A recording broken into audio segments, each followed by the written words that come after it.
மேற்பட்ட பள்ளிகள் மாவட்டத்திலேருந்து வந்திருக்காங்க. ஸோ அது எல்லோரும் பார்த்துட்டு இருக்காங்க. ரொம்ப மகிழ்ச்சியாக இருக்குது.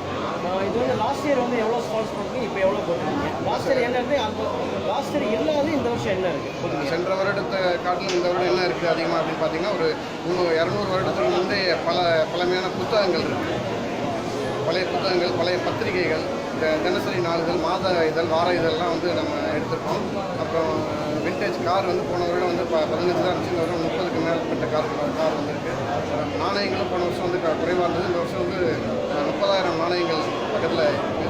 ஒரு போர்ட்ரைட், நம்ம பழைய காலத்து சுதந்திர போராட்ட வீரர்களுடைய போர்ட்ரைட் வந்து இந்த வருடம் புதுசாக இருக்குது. 3 days இரண்டு நாட்கள் தான், சனி ஞாயிறு, இன்றும் நாளை, ஆகஸ்ட் 6 மற்றும் 7.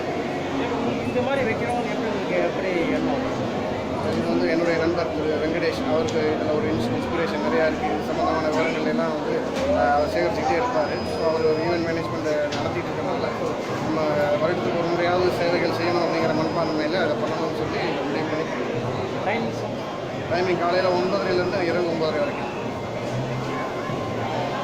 மேற்கொண்டு இதில் வேறு எதாவது நீங்கள் இதை விட புதுமையாக செய்யக்கூடிய ஐடியாஸ் என்ன இருக்குது, அதுக்கு வந்து காலமும் நேரமும் வந்து கொஞ்சம் கை கொடுக்கல. அடுத்த வருடம் இதோட சிறப்பாக பண்ணுவோம். அதில் நிச்சயமாக அதெல்லாம் சேர்ப்போம்னு நினைக்கிறேன். தேங்க்யூ. நன்றி.